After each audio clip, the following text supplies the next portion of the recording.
안녕하세요. 일관된 해석 직관영어 상변수입니다. 오늘 여러분과 함께 2024학년도 9월 평가 모의고사 영어 영역 총평을 해보도록 하겠습니다.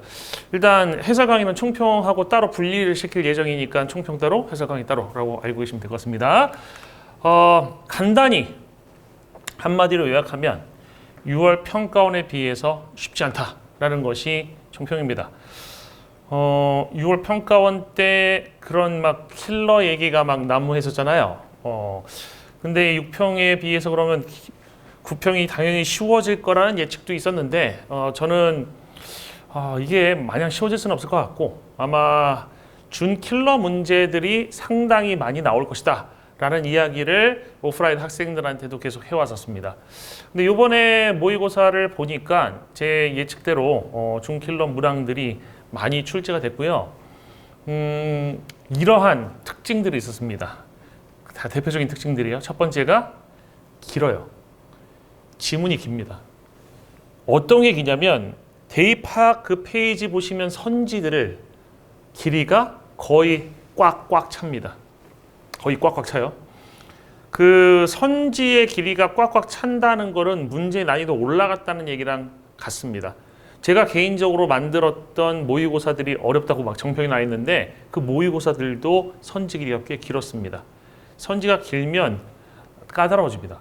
그래서 이번에 선지들이 긴 걸 보면 이거 까다롭게 문제 출제됐구나라는 거를 예측할 수가 있고요. 심지어 35번 지문 같은 경우도 길더라고요. 35번이 그렇게 긴 적이 있었나 싶을 정도로 많이 길더라고요. 그래서 지문도 길고 그 다음에 선지도 길고 이런 점에서 아마 시간 부족을 느껴서 학생들이 상당히 많았을 것 같습니다. 그 다음에 두 번째 특징은 주석의 단어가 왜 그렇게 많이 나오는지 모르겠어요. 그러니까 쓸데없는 단어까지 막 주석을 주는 것 같아요. fertilizer, 비료라는 거 웬만한 고3 학생들이라면 다 아는 단어 아닙니까? 근데 그런 단어까지 주석을 주고 있어요. 물론 그 주석 준 단어 중에는 어려운 단어들도 있었습니다. 뭐 affordance라는 단어도 있었는데 affordance 같은 경우는 어떻게 보면 이게 왜 6월 평가 모의고사 보고 나서 비판받았던 전문 용어 아닙니까? 이거 그 행동 유도성이라고 행위 유도성이라고 했지만 행동 유도성이라고 하는데요. 그게 심리학 전문 용어예요. 그런 게 출제가 왜 되죠? 그죠? 이런 거 보면 그 6월 이후로 뭐가 크게 바뀐 게 제 보기에는 없습니다. 그 다음에 3번 특징이 꿈보다 해몽인데 제가 이러한 그 제목을 달아놓은 이유는 이겁니다. EBS에서 오늘 그 기자들을 대상으로 하는 기자 간담회 비슷한 형태로 요번에 난이도에 대한 이야기를 많이 하더라고요. 그러면서 저는 물론 영어만 봤지만 영어에서 하는 내용의 가장 핵심 내용이 뭐냐면 킬러가 존재하지 않았고 이거는 교육과정에 존재하는 내용, 친숙한 내용들이 등장했다. 이런 식으로 설명을 하더라고요. 근데 난이도는 올라갔다. 그러니까 기자들이 그게 이해가 안 되니까 질문을 많이 하더라고. 아니, 친숙한 내용에 킬러도 없으면 난이도가 떨어져야 정상이지 난이도가 올라갔다는 게 말이 되냐. 그랬더니만 그쪽에 대표 선생님께서 하신 말씀은 선지의 변별력을 높였다. 즉 선지라는 걸 좀 쉽게 얘기해서 꽈다? 라고 얘기할 수도 있고요. 아니면 선지를 좀 약간 오답에 많이 끌리도록 즉 매력적인 오답 선지가 많도록 만들었다 라는 얘기일 수도 있는데 그렇게 해서 이게 올라갔다는 말씀을 하셨어요. 근데 제가 보기에 저는 솔직히 얘기해서 예전 평가원에 비해서 물론 예전 평가원에는 진짜 우리가 아예 이해 다 못할 만한 지문들도 나온 적도 있었습니다. 예를 들어서 예전에 그 빈칸 추론 문제 셀프 이스팀 나오는 지문 같은 경우는 그 당시 정답률이 17%밖에 안 되는 20%가 찍어서 나올 확률인데 그 찍어서 나올 확률도 안 되는 문제가 출제가 됐었죠. 제가 생각하는 킬러는 그런 문제들이에요. 근데 6월에 사실 킬러가 존재했느냐? 없었습니다. 6월에 킬러라는 문제를 전 본 적이 없어요. 6월은 분명히 문제가 없었는데 막 문제가 있다고 난리쳤잖아요.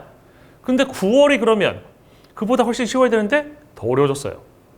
내용이 쉽냐? 아닙니다. 지문 상당히 까다로웠습니다. 이걸 정확히 해석하는 게 학생들뿐만 아니라 강사분들, 선생님들한테도 어려웠을 만한 그 정도의 난이도의 문장들도 있었어요. 그러니까 내용적으로 그래서 제가 보기에는 이게 뭐 교육 과정에서 벗어나지 않고 뭐 어쩌고저쩌고 뭐 이렇게 설명을 하시지만 사실은 꿈보다 해몽 같다. 그냥 단순하게 봐서 어려웠습니다. 어려웠고 준킬러 문항들이 많았다라는 겁니다. 제가 이 지문 좀 더 설명을 하겠지만 좀 재밌는 걸 하나 봤어요. 20번 지문이 그 6월 평가원 뭐 킬러 그 논란에 대한 돌려까기를 하는 내용이 나오더라고. 돌려까기 하는 내용들. 그러니까 어떻게 친숙한 거만 친숙한 거에만 익숙해지면 안 된다. 그러니까 학생들에게 생소한 개념을 가지고서 문제를 출제하지 말라고 했잖아요. 근데 우리가 학습을 하는 이유가 무엇이죠? 학습이란 건 새로운 거 배우려고 하는 것이고 대학 가서 전문적인 새로운 내용들을 배우려고 하는 거잖아요. 그러면 그 전문적인 새로운 내용을 이해할 수 있는 능력을 키우는 것이 가장 필요하고 그게 수능의 목적 아닙니까? 그래서 수능에서 주어지는 그 지문들이 조금 어렵다고 할지라도 그게 좀 생소한 내용이 나온다고 할지라도 그 지문 속에서 충분히 배경 지식을 설명한다고 하면 공평한 거죠. 생소한 게 오히려 학생들한테 배경 지식이 전혀 없는 지문이 있다. 그걸 지문 속에서 설명해서 그걸 가지고 문제를 출제한다면 그게 가장 공평합니다. 왜냐하면 학생들한테 익숙한 걸 가지고 시험을 출제한다? 어떤 개념을 갖다 놔도 일부의 학생들은 익숙하지 않습니다. 그러니까 초등학생들도 뻔히 아는 내용이라고 해도 모르는 고3이 있을 수가 있다는 얘기예요. 그래서 어쨌든 내용에 있어서 친숙한 사람 모두가 친숙한 건 있을 수가 없고 모두가 친숙한 게 있을 수 없다는 얘기는 일부는 항상 친숙한 내용이고 일부는 항상 생소한 내용이잖아. 차라리 이거보다는 생소한 내용을 가지고 본문에서 그거에 대한 배경 설명을 해서 본문 속에서 이해를 해서 그 내용을 가지고 문제를 푸는 기회를 준다고 하면 그게 제일 공평하다고 생각해요. 저는 개인적으로.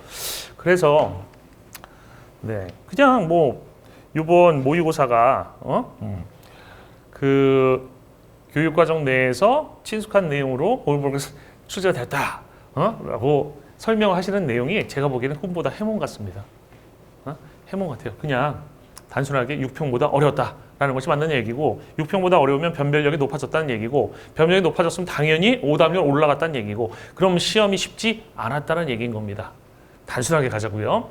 지문이 어려워도 쉬운 문제 있을 수 있어요. 지문이 어려워도 문제는 쉬울 수 있는데 지문이 어렵지 못하게 만들게 되면 선택지가 어려워질 겁니다. 그래서 이번에 선택지가 까다로웠던 것도 아마도 그런 부분이 반영된 것도 분명히 있을 것 같아요. 그리고 지문의 난이도를 높이지 못한다는 그런 중압감이 있으니까 그러면 난이도를 어떻게 조절하지?